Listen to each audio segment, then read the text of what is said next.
नमस्कार, आप सभी साथियों का स्वागत है आपके अपने यूट्यूब चैनल एक्सेस एकेडमी पर। दोस्तों 12,460 शिक्षक भर्ती में चयनित अभ्यर्थियों के स्कूल आवंटन आदेश का इंतजार फाइनली हुआ समाप्त। बेसिक शिक्षा विभाग की तरफ से चयनित अभ्यर्थियों के स्कूल आवंटन का शासनादेश किया गया जारी। स्कूल आवंटन डेट और ज्वाइनिंग की पूरी प्रक्रिया को लेकर के शेड्यूल जारी कर दिया गया है बेसिक शिक्षा विभाग उत्तर प्रदेश की तरफ से। तो शेड्यूल के सारे पॉइंट को डिस्कस करने से पहले आप सभी से निवेदन है कि वीडियो को बिना स्किप किए हुए अंत तक देखें, जिससे वीडियो में शेयर की गई सारी जानकारी को आप आसानी से समझ सकें। वीडियो में आगे बढ़ने से पहले छोटी सी रिक्वेस्ट है कि प्लीज वीडियो को लाइक करें, दोस्तों में शेयर करें। जितने भाई बहन चैनल पे पहली बार विजिट कर रहे हैं प्लीज चैनल को सब्सक्राइब कर लें आज की इस धमाकेदार खबर के लिए, क्योंकि आगे भी बहुत महत्वपूर्ण जानकारियां आप सभी को स्कूल आवंटन से संबंधित शेयर की जाएंगी चैनल के माध्यम से। तो दोस्तों कुल मिलाकर के आप सभी के संघर्ष और मेहनत का परिणाम जो है आज आप सभी के सामने है और बेसिक शिक्षा विभाग उत्तर प्रदेश की तरफ से चयनित अभ्यर्थियों के स्कूल आवंटन की प्रक्रिया को संपादित करने के लिए विस्तृत शेड्यूल बेसिक शिक्षा विभाग उत्तर प्रदेश की तरफ से जारी कर दिया गया है। देख लेते हैं जो शेड्यूल आज बेसिक शिक्षा विभाग उत्तर प्रदेश की तरफ से जारी किया गया है, किस तरीके से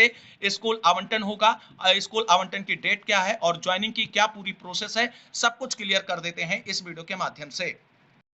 तो दोस्तों आप सभी साथियों को ढेर सारी बधाइयां, क्योंकि आप सभी का जो अंतिम प्रयास था स्कूल आवंटन आदेश जारी कराने को लेकर के वो आज सफल हुआ। आज सुबह से ही अभ्यर्थी भाग दौड़ मचाए हुए थे स्कूल आवंटन का सर्कुलर रिलीज कराने को लेकर के, और बेसिक शिक्षा विभाग की तरफ से दो महत्वपूर्ण मीटिंगों के बाद आप सभी के स्कूल आवंटन का आदेश जारी कर दिया गया है। आप सभी लोग देख सकते हैं प्रेषक सचिव उत्तर प्रदेश बेसिक शिक्षा परिषद प्रयागराज सेवा में प्राचार्य जिला शिक्षा एवं प्रशिक्षण संस्थान एवं जिला बेसिक शिक्षा अधिकारी फिरोजाबाद, मैनपुरी, अलीगढ़, एटा, कासगंज, हाथरस, मथुरा, बदायूं, पीलीभीत, फतेहपुर प्रतापगढ़, कौशाम्बी, वाराणसी, चंदौली, जौनपुर, मिर्जापुर, सोनभद्र, भदोही, हरदोई, सीतापुर, रायबरेली, उन्नाव, देवरिया, कुशीनगर, महाराजगंज, बस्ती, सिद्धार्थनगर, ललितपुर, जालौन, चित्रकूट, बांदा, महोबा, हमीरपुर, अयोध्या, बाराबंकी, सुल्तानपुर अमेठी, अम्बेडकर नगर, गोंडा, बलरामपुर, बहराइच, श्रावस्ती, रामपुर, बिजनौर, अमरोहा, कानपुर देहात, औरैया, फर्रुखाबाद, कन्नौज, बलिया, सभी जिला बेसिक शिक्षा अधिकारियों को यह पत्र प्रेषित कर दिया गया है आप सभी के स्कूल आवंटन की प्रक्रिया को संपादित कराने के लिए।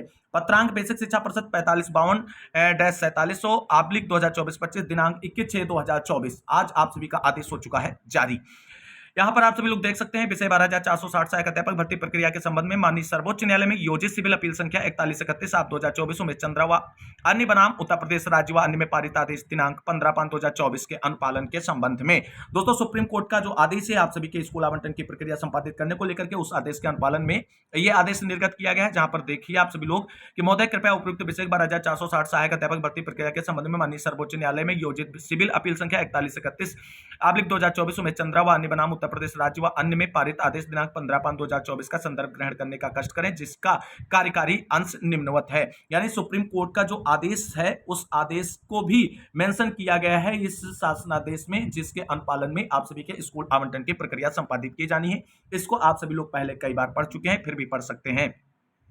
आगे देखते हैं 12,460 सहायक अध्यापक भर्ती प्रक्रिया के संबंध में माननीय उच्च न्यायालय में योजित विशेष अपील संख्या 613/2018 मोहित कुमार द्विवेदी बनाम रामचंद्र मौर्य व अन्य तथा अन्य संबंध विशेष अपील में पारित आदेश दिनांक 31/10/2023 के अनुपालन में बेसिक शिक्षा परिषद कार्यालय के पत्रांक बेसिक शिक्षा परिषद 35/686-968/2023-24 दिनांक 24/12/2023 द्वारा जनपद स्तर पर दिनांक 29/12/2023 को अभिलेखों के परीक्षण की कार्रवाई के उपरांत एर पाए गए अभ्यर्थियों को दिनांक 30/12/2023 एवं पत्रांक बेसिक शिक्षा परिषद 37/760-38/034/2023-24 दिनांक 3/1/2024 द्वारा दिनांक 5/1/2024 को शैक्षिक एवं प्रशिक्षण अभिलेखों के परीक्षण की कार्रवाई के उपरांत एर पाए गए अभ्यर्थियों को दिनांक 7/1/2024 को नियुक्ति अभ्यर्थियों को राष्ट्रीय सूचना विज्ञान केंद्र लखनऊ के माध्यम से ऑनलाइन विद्यालय आवंटन की कार्रवाई निम्नलिखित समय सारणी के अनुसार संपादित की जाएगी। पूरा शेड्यूल जारी किया गया है कि शेड्यूल के अकॉर्डिंग आप सभी के स्कूल आवंटन की प्रक्रिया संपादित की जाएगी। तो पहले आप सभी लोग देख सकते हैं क्रम संख्या 1 है दिनांक 30/12/2023 एवं दिनांक 7/1/2024 को 12,460 सहायक अध्यापक भर्ती प्रक्रिया के अंतर्गत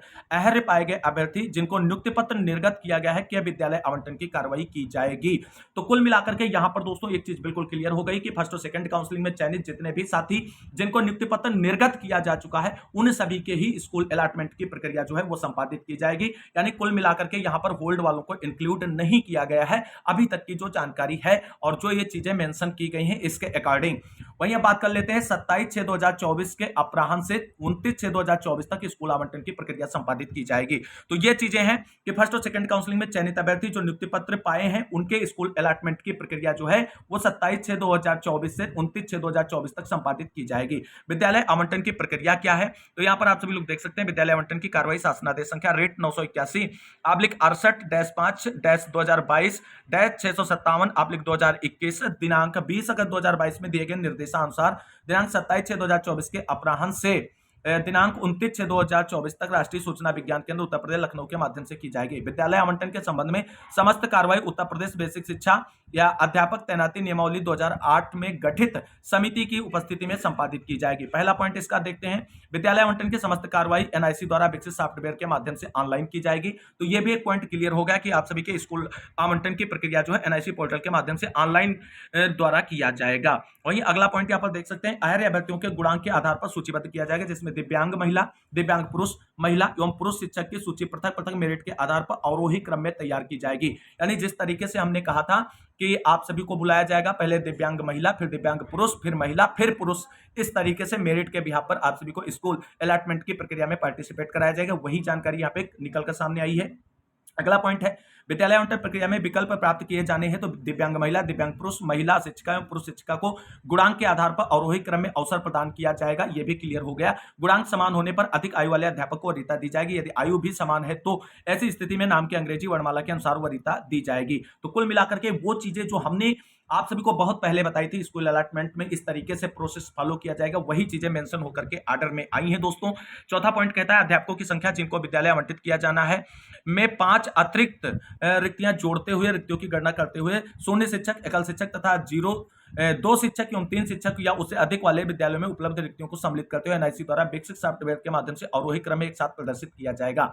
तो विद्यालय चॉइस फिलिंग भी यहाँ पर आपको मिलने वाली है। पांचवा पॉइंट है, विद्यालय आवंटन प्रक्रिया में शिक्षक विहीन विद्यालय में 2 शिक्षक, 1 शिक्षक वाले विद्यालय में 1 शिक्षक या उससे अधिक शिक्षक वाले विद्यालय में 1 शिक्षक पद स्थापित किया जाएगा। यानी आप सभी को स्कूल किस तरीके से अलॉट होंगे, अगर कोई विद्यालय शिक्षक विहीन है वहां पर 2 शिक्षकों को ज्वाइनिंग कराई जाएगी। अगर कहीं पर 1 शिक्षक है तो वहां पर 1 शिक्षक को ज्वाइनिंग दी जाएगी। अगर कहीं पर 1 से अधिक शिक्षक हैं तो वहां पर केवल और केवल 1 शिक्षक को ही स्कूल अलॉट किया जाएगा। छठा पॉइंट कहता है, विद्यालय आवंटन प्रक्रिया में ऐसे विद्यालय जहां शिक्षक एवं शिक्षा मित्रों की संख्या सम्मिलित करते हुए 0, एकल या 2 है में वरीयता के आधार पर शिक्षक पद स्थापित किए जाएंगे। सातवां पॉइंट दोस्तों कहता है, ऑनलाइन विद्यालय आवंटन की कार्रवाई ग्रामीण क्षेत्र के अवस्थित विद्यालयों में की जाएगी। ऐसे में राजस्व ग्राम जो नगर विकास विभाग उत्तर प्रदेश सरकार की अधिसूचना द्वारा नगरीय विस्तारित सीमा में सम्मिलित है में अवस्थित परिषदीय विद्यालय में ऑनलाइन विद्यालय आवंटन की कार्रवाई नहीं की जाएगी। यदि ऐसा कोई विद्यालय प्रदर्शित हो रहा है तो उसे सूची से पृथक करने की कार्रवाई की जाएगी। इस पॉइंट को समझ लेना आप सभी लोग विस्तार पूर्वक, ये बहुत ही इंपॉर्टेंट है आप सभी के स्कूल अलॉटमेंट की प्रक्रिया को ध्यान में रखते हुए। अब वहीं पे बात की गई अध्यापकों की सूची कैसे तैयार की जाएगी। 12,460 सहायक अध्यापक भर्ती प्रक्रिया में प्राप्तांक गुणांक के आधार पर दिव्यांग महिला की सूची अवरोही क्रम में तैयार की जाएगी। दूसरा पॉइंट है, 12,460 सहायक अध्यापक भर्ती प्रक्रिया में प्राप्त गुणांक के आधार पर दिव्यांग पुरुष की सूची अवरोही क्रम में तैयार की जाएगी। तीसरा पॉइंट है, 12,460 सहायक अध्यापक भर्ती प्रक्रिया में प्राप्त गुणांक के आधार पर महिला अध्यापकों की सूची अवरोही क्रम में तैयार की जाएगी। चौथा पॉइंट है, 12,460 सहायक अध्यापक भर्ती प्रक्रिया में प्राप्त गुणांक के आधार पर पुरुष अध्यापकों को अवरोही क्रम में सूची तैयार की जाएगी। पांचवा पॉइंट है, सहायक अध्यापक भर्ती प्रक्रिया में गुणांक समान होने पर अधिक आयु वाले अध्यापकों को वरीयता दी जाएगी। यदि आयु भी समान है तो ऐसी स्थिति में अंग्रेजी नाम में जो वर्णमाला के लेटर्स होंगे उसके अनुसार वरीयता दी जाएगी। विद्यालयों की सूची किस तरह से तैयार की जाएगी, तो विद्यालयों का चिन्हांकन मानव संपदा पोर्टल पर उपलब्ध राज्य परियोजना कार्यालय द्वारा मानव संपदा डाटा डंप के क्रम में वैकेंसी मैट्रिक्स तैयार कर विद्यालय आवंटन की कार्रवाई की जाएगी। दूसरा पॉइंट है, सर्वप्रथम शिक्षक विहीन विद्यालय की सूची सर्वाधिक छात्र अध्यापक अनुपात के आधार पर अवरोही क्रम में तैयार की जाएगी। तीसरा पॉइंट है, एकल शिक्षक वाले विद्यालय की सूची सर्वाधिक छात्र अध्यापक अनुपात के आधार पर अवरोही क्रम में तैयार की जाएगी। चौथा पॉइंट है, 2 शिक्षक वाले विद्यालय की सूची सर्वाधिक छात्र अनुपात के अवरोही क्रम में तैयार की जाएगी। पांचवा है, छात्र अध्यापक अनुपात समान होने की दशा में अंग्रेजी वर्णमाला के अवरोही क्रम में सूची तैयार की जाएगी। छठा पॉइंट है, विद्यालय आवंटन की प्रक्रिया में शिक्षक विहीन विद्यालय में 2 शिक्षक, 1 शिक्षक वाले विद्यालय में 1 शिक्षक या उससे अधिक शिक्षक वाले विद्यालय में 1 शिक्षक पद स्थापित किया जाएगा। सातवां पॉइंट है, विद्यालय आवंटन प्रक्रिया में ऐसे विद्यालय जहां शिक्षक एवं शिक्षा मित्र की संख्या सम्मिलित करते हुए 0, एकल या 2 में है वरीयता के आधार पर शिक्षक पद स्थापित किए जाएंगे। विद्यालय आवंटन की प्रक्रिया के तकनीकी चरण क्या है, तो इसको समझना बहुत ही जरूरी है। समस्त विद्यालयों की सूची जिस कक्ष में अध्यापक अध्यापिका बैठेंगे के बाहर तथा प्रांगण में चस्पा किया जाएगा।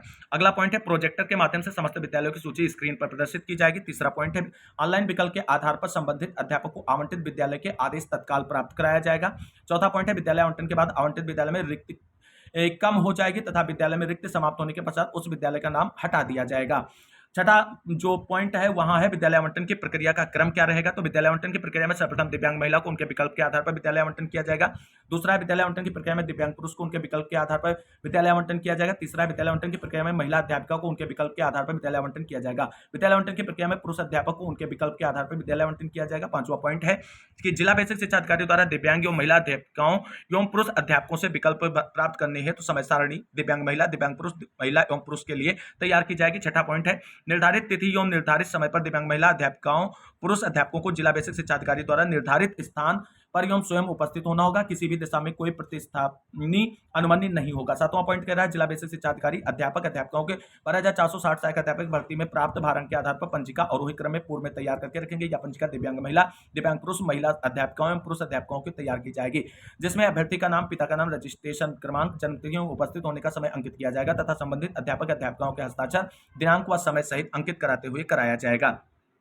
तो कुल मिलाकर के सारे प्रोसेस जो हैं यहां पर आप सभी को बता दें, दिव्यांग महिला, फिर दिव्यांग पुरुष, उसके बाद महिला, उसके बाद पुरुष अध्यापकों को जो है दिया जाएगा। ये पूरी चीजें यहां पर आप सभी लोग समझ सकते हैं। इस तरीके से यहां पर चीजें की गई हैं। अगला जो इंपॉर्टेंट पॉइंट है यहां पर वो है विद्यालय आवंटन को लेकर के। विद्यालय में कार्यभार ग्रहण आवंटन होने के बाद कार्यभार ग्रहण करने को लेकर के क्या चीजें हैं, तो संबंधित अध्यापक अध्यापिकाओं को आवंटित विद्यालय पर दिनांक 1/7/2024 को अपने तैनाती वाले विद्यालय में योगदान देना अनिवार्य है। यानी 1 जुलाई में आप सभी को विद्यालय में ज्वाइनिंग कराई जाएगी। संबंधित अध्यापक अध्यापिकाओं से संबंधित समस्त तैनाती विवरण मानव संपदा पोर्टल पर अपडेट किया जाएगा। तीसरा पॉइंट है किसी भी अध्यापक अध्यापिका द्वारा किसी बाहरी प्रभाव का प्रयोग नहीं किया जाएगा। यदि इस प्रकार का कोई प्रकरण संज्ञान में आता है तो यह माना जाएगा कि यह कृत्य उसके द्वारा किया गया तथा उसके अनुरोध पर विचार नहीं किया जाएगा। संबंधित अध्यापक अध्यापिका के विरुद्ध सेवा नियमावली या कर्मचारी आचरण नियम अंतर्गत कार्रवाई की जाएगी तथा इस आशय की प्रविष्टि उनके सेवा की पुस्तिका में की जाएगी। तो कुल मिलाकर के यहाँ पर चीजें आप सभी को बताते हैं, बिल्कुल हमने क्लियर कर दी है सारी चीजें।